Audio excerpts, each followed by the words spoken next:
Gents, we are live for the cheeky, I guess it's the end of weeky.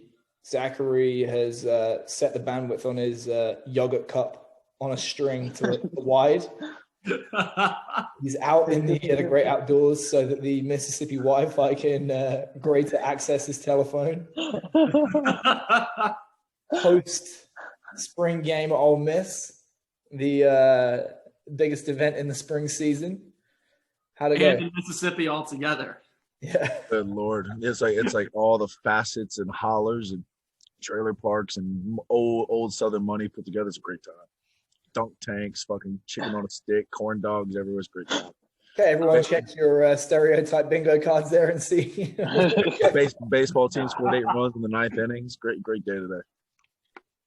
Yeah. I love Mississippi so much. How far are your family from where Zach works? A little over an hour. They're in Greenwood, so they're in the Delta, but yeah, like a little over an hour. They're closer to Starkville. Starkville is state, right? Yeah, Starkville's north. My geography is terrible. I need to get out there. I'll do it for the not missing much of Mississippi. I mean, I always tell people like now, my Jackson struggles so much that they robbed Deion Sanders. He's the head coach of Jackson State. They stole his watch and stole some of his rings. That was misplaced. Bro, he literally came on Twitter like later that day and was like, my bad. That's funny. Like Jackson's bad. When I was in Nevada, I worked with Timmy Chang, who's like the Asian Hawaiian quarterback from Hawaii back in the days. He was literally telling me stories when he was OC there. He used to get like stuck up and robbed, like walking out to his car from work when he worked at Jackson State. Bro, we got robbed one place in Argentina. We the bags came off the carousel. And between the bags getting off the carousel and getting onto the buses, we were robbed. And I remember we did a training event where it was like, like an open training session for the public. And all the team would put their backpacks against the pitch like this. And I got robbed by our own fans. At athletic trainer, my first year at Astros, he used to do winter ball in Venezuela all the time with like the manager we had, a couple of players. And you work winter ball as like an AT or an SNC purely because like you go home with, if you win the league, you can go home with like $40,000 in cash.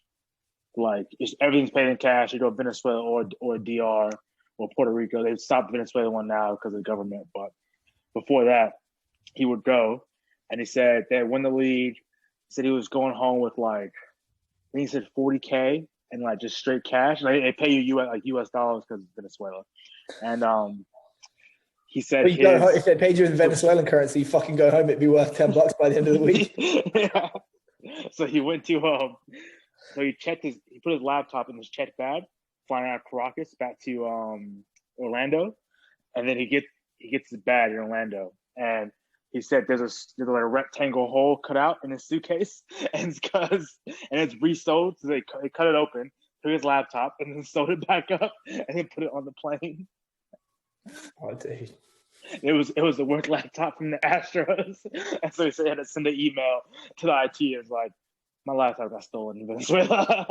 The Waratahs got robbed when they went to Argentina too. Well, actually, it was a Barbarians team, so it was like New South Wales Barbarians. So I think it was like an invitational team from the Shoot Shield or whatever. And some Vichero, which is like basically like from the hood, robbed a bunch of GPSs. I don't know what fucking use he got for it. He was just like, I'll have some of this. Anyway, topic for this evening. We thought if you could be emperor for a day, or no, not even for a day, you're emperor starting tomorrow, what are you going to do to overhaul sport as a whole to improve it as quickly as possible? Who wants to go first? Zach, you're basically the emperor of the SEC right now. I don't know about that. I might be like the court jester. But best SNC in the SEC. That's what I said. You're only the court jester and the side chick, bro. Don't worry. Yeah, I'm like the running punch bag, just bouncing back and forth from everybody's jokes. So it's all good though. You stop that right I now. love every minute of it. You're the Ole Miss, glue. Ole Miss, The glue of Ole Miss is gonna Sunday. be Ole Miss is gonna be the fastest team in the SEC. I said what I said, Book it. and there's no fudging numbers going on. Yeah, No. I'll take that as a Who, compliment. That's who, cool. who fudges their numbers, TK? Just say names. I know what I heard. I see you working. You mean not everyone ran a 4.3 dead this year at Pro Days? Huh? They got faster? Zach, shoot. Emperor Zach. Oh my Lord! So if I could change sport as a whole today, I would immediately give some sort of accreditation process for sport coaches and strength coaches. What like objectively qualifies you to do what you do and how well you actually do it versus you subjectively giving an opinion. Oh, well, I've done X, Y, Z with Jimmy and James and Joe. Okay, cool. Show me the numbers, right? And that's just me personally, just how I operated myself. Like I'm a dickhead until you can show me the numbers, then I'll shut up. Right. So that being said, like for me, how can we quantify your productivity as a sport coach, strength coach?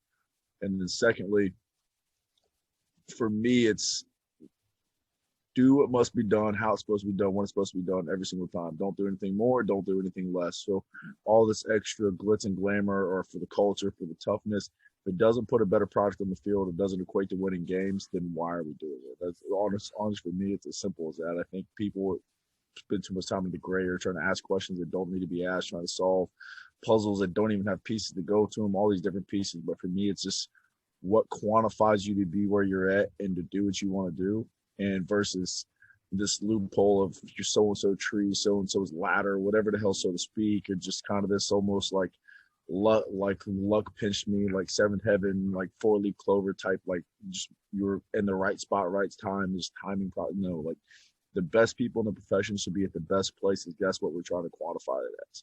You see too many people that aren't in those positions where whatever, you turn around selling cars, medical device sales, or whatever. So for me, it's how can we quantifying the accreditation process and people actually moving up, and whether it's that separation of sport and performance departments, that might be another piece for me also. But for me, it's just quantifying like your actual success as a coach. Where's the closest that you've seen that done, either as a member of staff or just encountering it?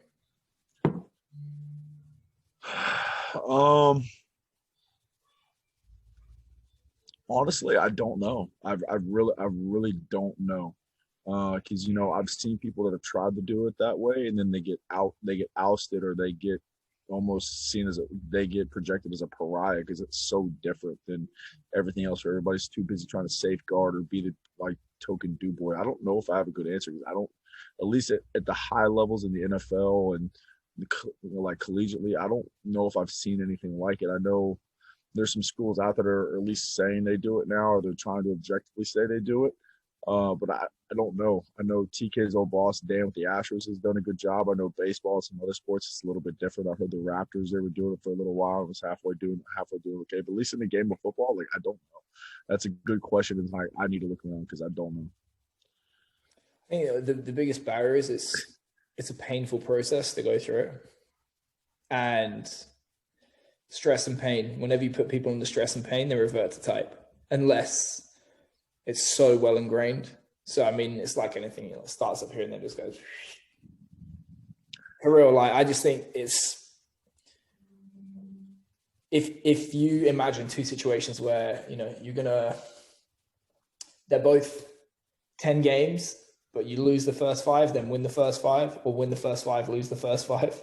If you've spent all preseason flipping the model on its head and you lose those first 5 games, you need that. People need that reward to see that it's working.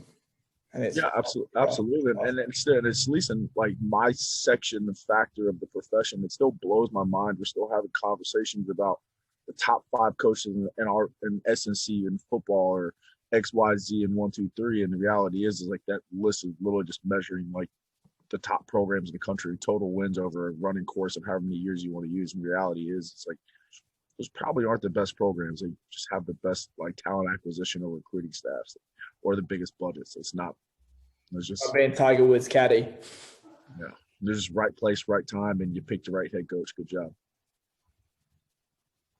Tiger Woods caddy. The extent to which that man has kept his mouth shut. He's holding him down. He needs a pay rise. This is his second caddy, right? Isn't he the second one now?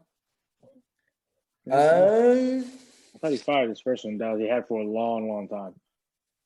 that basically like took him through to like when all that shit blew up. Yeah. You know, I heard allegedly how all that blew up was they used to have every hotel they went to, it was a double room. So they would have the two rooms with the door in between. And what would happen is they would go into the rooms and they would flip keys. So the hotel staff, they just thought this caddy was getting hella ass. And Tiger was just sitting in his room reading the Bible. And then what happened is his wife had flown in to surprise him at a tournament. And she'd gone to the front desk of the hotel and be like, oh, I'm Tiger Woods' wife. Like, what's the room number? And she fucking busted into the caddy's room. She's like, oh, where the fuck's Tiger? And then she went to the room next door and he was at it. Allegedly. TK, what would you change, bro? I think similar to what Zach said, like quantifiable and objective measures for sport coaches and S&C coaches. So just because, like you said, if just because you're the S&C coach for a winning team doesn't mean you had anything to do with it. Which is like James Smith, like it's probably happening in spite of. So that probably number one. I think another thing I'd probably do is align sport coaching and S&C coaching on like that same level of priority and importance, because the sport coaches at the end of the day are still the ones doing the hiring. Sport coaches and like admin, things like that. And if things don't change at that top level, like it doesn't matter how good an S&C coach is, because if your GM, your athletic director, or whatever, has this ideal and this model in their mind of how things need to be, then it's always going to be that way, regardless of the SEC you have. Like me, you were talking about this on the phone the other day. Like what happened in baseball is that, yeah, you'll have an Astros model, but to have an Astros model, it comes with also being willing to have hard conversations, hiring someone who's willing to be the dickhead. And someone's going to be like, hey, people who don't fall into line of where we're going, like, are all being chopped off.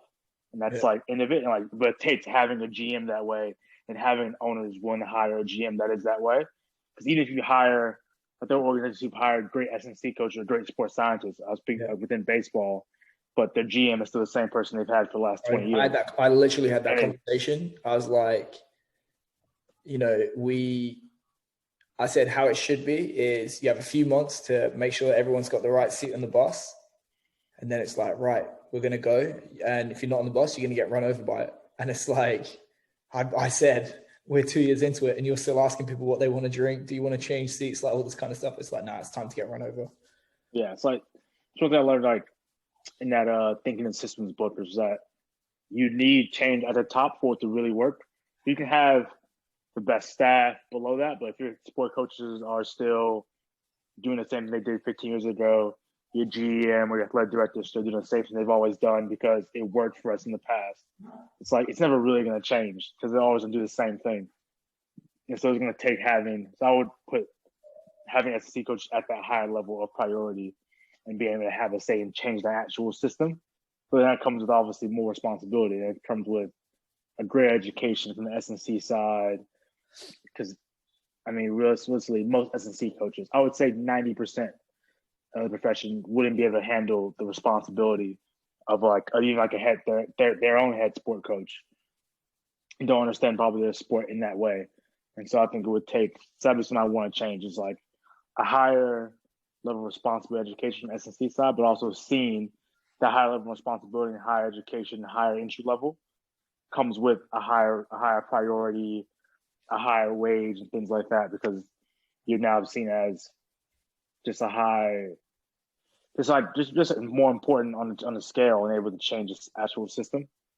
Otherwise, like nothing you do really matters because your sport coach or sport coaches or your admin can throw it all out the window the moment you're gone.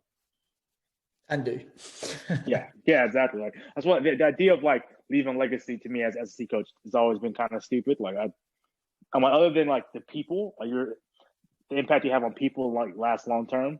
In terms of the actual program, it's like the moment you're gone, they're changing everything anyway. Even like my old job with Astros, like everything I did at the rehab, like is completely different now. And I've only been gone for 4 months, left in December.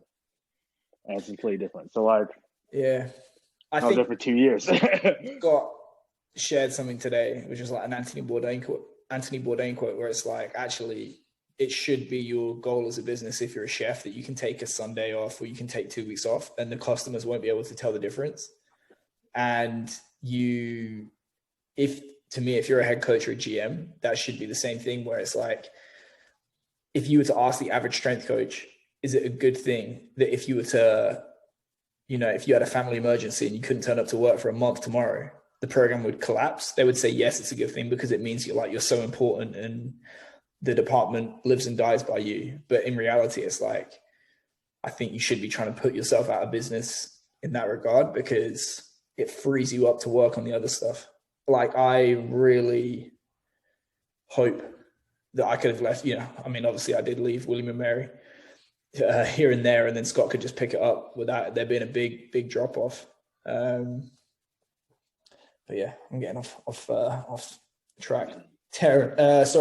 JJ, what would you change, bro? I mean, I'll probably, agree with Zach and TK. I think also probably at the, it's also obviously accreditation with the sport coaches going in, but the young coaches coming through. Yeah. So providing them with that higher education of people with skin in the game. So not just academic researchers, so that when they come out into the job, they can do the job. And then I think also probably providing if we're gonna say that you have to take the risk of, if you lose your job, well then you should also take the upside. If whatever you decide to measure it on, whether that's wins or losses, whether that's availability, whether that's KPIs improvements, then you should get rewarded for that. I thought about that this week. I think I put it on Twitter. It's like, if the entire staff has a shared pool of bonuses, because if you were to say to a strength coach, you say, right, are you willing to have 90% of your pay be determined by these limited KPIs? The reply is going to be, oh, but I'm not solely responsible for that. Like, for example, an ATC or a medic can influence that. A sports coach can influence this. But as a whole, is the entire team responsible for wins and losses? Yes. So it's like, you should therefore be willing to share in an entire bonus pool. The percentages may vary. So for example, if you're a head of performance, you may get more than like an entry-level assistant, and then the head coach is probably going to get the most, and so on. But definitely, I think it's one of the most fucked up things in sport, particularly college sport, where you have sport coaches that are just incentivized out the arse to hit this, and you can literally hear the money going cha-ching, cha-ching, cha-ching, cha-ching throughout a game. Whereas when you're a strength coach, in a lot of places, you're actually incentivized to work less and less hard, because if you double your hours and double your effort, you get the same pay. Your pay per effort and your pay per hour goes down in half. So it's like having that incentive, like you said, where ride it on the way up, ride it on the way down. I think that would actually make people a little bit more honest. I did put that in a document that ended up in a waste paper basket once. I think it's also though, isn't it? Is as a strength coach, you're seeking out to protect yourself, so you're not going to go changing stuff. Yeah. If it's going to piss off your head coach, because at the end of the day, he's going to fire you. Yeah, that's why I highlighted a quote in Poor Charlie's Almanac the other day. It was "Whose bread I eat, his song I sing." Sport, strength conditioning coaches and a lot of big programs don't give a fuck about performance or injuries. They give a fuck about keeping the head coach happy, because it wasn't, when they got hired, it wasn't like, oh, give us the guy with the best, injury stats and the best, max outputs in the game. It's like, that's my guy. So yeah. Zach, you're just nodding and smiling. You all right, bro? Is there something funny in the background?